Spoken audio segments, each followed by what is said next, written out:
반갑습니다. 플러스 경매 김수경입니다. 부산 울산 경남 지역 경매대행 그리고 경공매 교육하고 있습니다. 자, 오늘은 부산 북부 덕천동에 위치한 근린주택 경매물건 같이 살펴보도록 하겠습니다. 자, 근린주택에 가면 상가주택이죠. 상가주택 가면 일반적으로는 1층에 상가가 있고 위에는 또 주거용이 있고 이런 패턴이죠. 그런데 오늘 물건은 그런 물건은 아니고요. 1층에는 필로티 주차장과 계단실, 2, 3, 4층은 다가구, 그리고 5층에 오피스텔 2개 호실이 있습니다. 자, 그래서 근린주택이라고 공부상으로는 얘기합니다. 하지만 현황상으로는 다각으로 보시면 될 것 같습니다.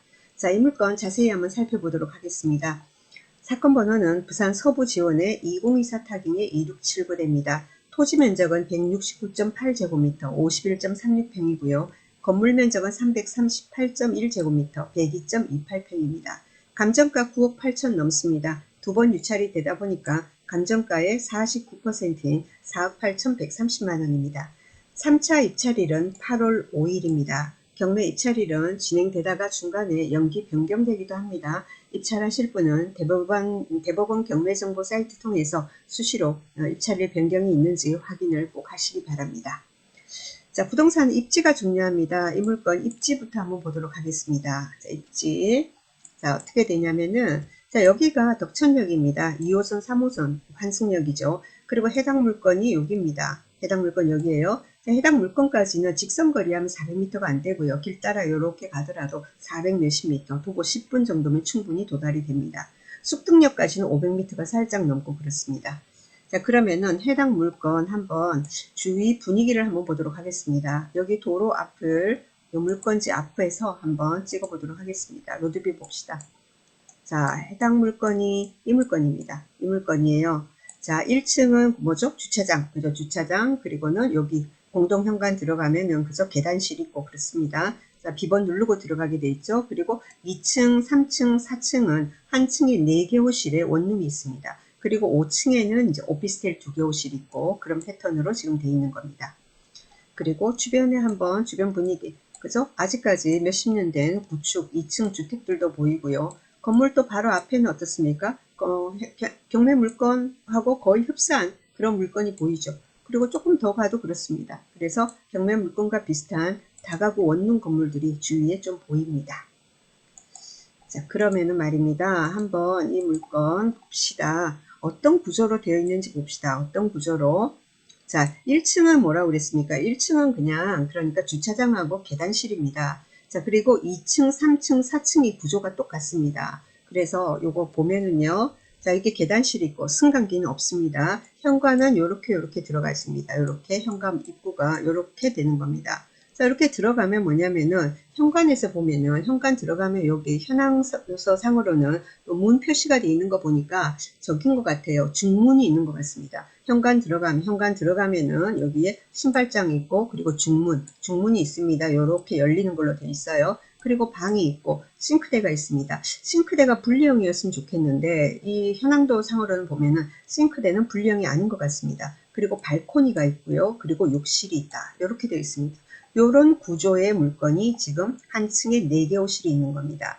방 크기는 조금 다르겠죠. 그죠? 약간의 차이는 있을 것 같으나 구조는 같습니다. 결국은 이런 게 4개 호실, 그러니까 3개 층이니까 뭐요? 12개 호실. 그러니까 원룸이 12개 호실이다. 이렇게 보시면 됩니다. 12가구. 그리고 5층 한번 보도록 하겠습니다. 자, 5층은 오피스텔입니다. 오피스텔인데 현관문이 이렇게 양쪽으로 계단을 놓으면 이렇게 마주보고 있습니다. 자, 그래서 여기 들어가면은 여기도 역시 중문이 있고요. 들어가면 여기 싱크대 보입니다. 그죠? 싱크대 보이고요. 홀이라고 돼 있어요. 그러니까 주방 겸 거실 뭐 이런 식으로 되겠죠. 자, 그리고 여기 문 열고 들어가면 여기 방이 별도로 하나 있는 겁니다. 자, 이런 구조를 지역이나 또는 중개사에 따라서 미니 투룸, 그래서 미투 또는 1.5룸이라고 하기도 하고 또 어떤 지역에서는 이것을 뭐냐면 투룸이라고 하기도 합니다. 용어가 중요한 게 아니라 이런 구조다라고 여러분이 아시면 좋을 것 같습니다. 요 밑에는요 뭐냐면 옥상이에요. 여기는. 자, 그래서 원룸 12가구 그리고는 투룸에 해당하는 1.5룸에 해당하는 오피스텔 2개 호실 이렇게 14개 이렇게 보시면 될 것 같습니다. 자, 그리고요 또 몇 년식이냐면은 2014년식입니다. 2014년. 자, 여기 보면은 여기 지상 5층까지 있습니다. 지상 5층까지 있고요. 주차 대수는 7대 됩니다. 7대 되니까 그래서 뭐 0.5대 된다고 그죠? 주차 대수는 세대당, 가구당 그렇게 되고, 그리고 건축물 사용 승인 준공이라고 우리 흔히 말하죠. 2014년 2월 28일입니다. 그리고 여기 보면은 1층에는 주차장과 계단실 이렇게 있고, 계단실이 13.5제곱미터, 그리고 2, 3, 4층은 면적이 똑같습니다. 84.2제곱미터씩. 그래서 4가구씩 있었죠. 그리고는 5층은 72제곱미터 됩니다. 그리고는 1.5룸 2개가 있다. 이렇게 보시면 됩니다. 자, 그리고요. 그러면 말입니다. 권리사항 문제는 없는지 한번 보도록 하겠습니다.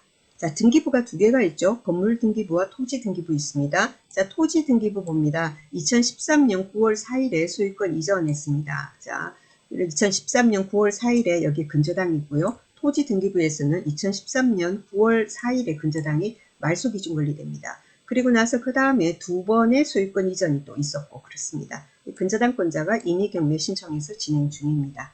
자, 건물 등기부 봅니다. 건물 등기부 보니까 자, 아까 2014년 2월 28일에 사용 승인이죠. 그리고 2014년 3월 5일에 소유권 보존입니다. 그렇게 되고요. 이때 보면은 역시 여기 근저당이 있습니다. 이 근저당권자가 역시 경매 신청했고 토지 등기부와 같아요. 그리고 후순위로 근저당 또 하나 더 있고, 그 다음에 역시 소유권 이전 2번이 있었고, 그리고 건물 등기부에 보면 말입니다. 임차권 등기가 여러 건이 있습니다. 임차권 등기 23년 6월달, 23년 11월달, 24년 3월달, 24년 5월달, 24년 9월 이런 식으로 5번의 임차권 등기가 있습니다. 임차권 등기라는 것은 임차인이 임대차 기간이 만료됐음에도 불구하고 임차 보증금을 반환받지 못했을 때, 자, 그래도 이사는 할 수 없이 가야 할 때, 그럴 때 임차권 등기를 하고 이사를 간다고 해서 그러면은 그죠, 임차인으로서의 권리가 그대로 유지가 되는 거죠.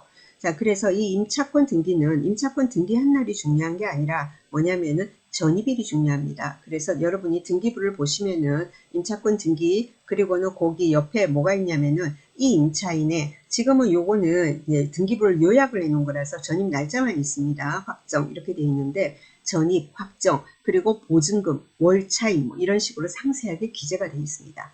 그래서 자, 일단은 그럼 전입 날짜가 중요하죠. 전입일을 보니까 각 20년, 21년, 22년, 22년, 20년. 자, 말소 기준 권리는 2014년도 근저당이었죠. 그래서 5건의 임차권 등기가 있으나 이 임차권 등기한 사람들의 전입일은 전부 다 말소 기준 권리보다 늦어요. 자, 그러니까 후순입니다. 그럼 안심을 해도 되겠죠. 근데 이 사람들만 있는 게 아니고 현재 있는 임차인들도 있겠죠. 그죠? 그래서 쭉 보니까 말소 기준 권리보다 2014년 3월보다 앞서서 전입한 임차인은 없습니다. 자, 그러면은 문제가 없는 겁니다. 후순위 임차인 같은 경우에 배당을 받으면 좋고 뭐 못 받아도 어쩔 수 없는 거다. 그죠? 그래서 후순위 임차인이 예를 들면은 법원에 권리신고 배당 요구를 했는데 자기 보증금만큼 다 못 받는다 하더라도 그 미배당금에 대해서 매수인, 즉 낙찰자가 인수할 의무는 없습니다. 그래서 이런 부분만 명확 살펴보면 되는 겁니다. 등기부상 말소 기준 권리보다 앞서는 뭐 선순위, 가등기, 가처분 이런 것도 없고, 그리고 임차인 현황상에 봤을 때도 말소 기준 권리보다 앞서는 전입은 없습니다. 자, 그러니까 등기부상 그리고 임차인상 문제될 것은 없다 이렇게 됩니다. 자, 그러면은 여러분은 어떻게 됩니까? 이런 물건에 관심이 있으신 분은 현장 조사 가보시면 되겠죠. 현장 조사 가보시고 물론 뭐 손품을 팔아도 되겠죠. 네이버 부동산 이런 데서 지금 여기 보니까 거의 12개가 원룸이다. 그죠? 원룸의 임대 시세가 어떻게 되는지 그죠? 원룸 하더라도 연식이나 입지나 그리고 룸 컨디션에 따라서 임대료 차이는 있겠죠. 자, 그런 부분을 좀 머리 아프게 조사를 좀 해봐야 될 것 같습니다. 그리고 5층에는 어쩌? 1.5룸이다. 그죠? 그것도 뭐요? 임대료가 다르겠죠. 그래서 총 받을 수 있는, 만약에 내가 이걸 이제 낙찰을 받아서 풀로 임대를 준다면은 보증금 얼마에 월세 얼마가 가능할 것인가? 그 계산이 그 조사가 돼야만, 그죠? 그러면은 이걸 갖다가 낙찰을 받아서 뭐 내가 모자란 돈 뭐 대출을 받는다, 또 내 돈도 들어간다 했을 때, 그래서 그러면은 이자가 이만큼 나가고, 그리고는 건물은 노후될수록 또 돈 들어갈 일이 있겠죠. 그리고는 또 세금 관계도 있을 것이고, 그렇기 때문에 그러면 최소한 수익률은 얼마가 돼야 되겠다라는 계산이 나와줘야 되겠죠. 그 계산을 하기 위해서는 선결이 돼야 되는 게 월세를 얼마 받을 수 있느냐라는 겁니다. 네, 그 부분은 여러분이 조사를 한번 잘 해보시고 주변의 공실 현황 이런 것도 조사를 해보시기 바랍니다. 제가 아까 보여드린 건축물 현황도 이런 것은 세움터에 들어가시면은 여러분이 무료로 온라인으로 발급받을 수 있습니다.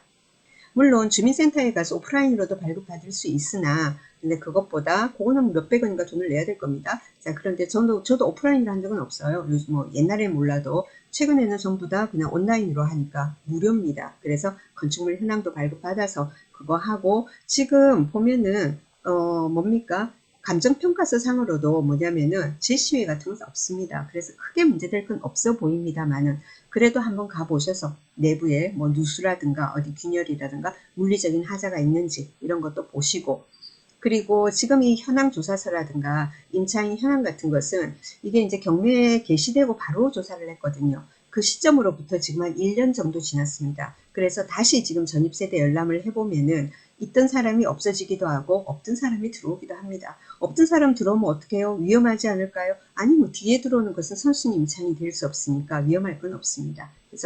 그래서 한번 그런 열람도 한번 해보시고 그렇게 하시기 바랍니다.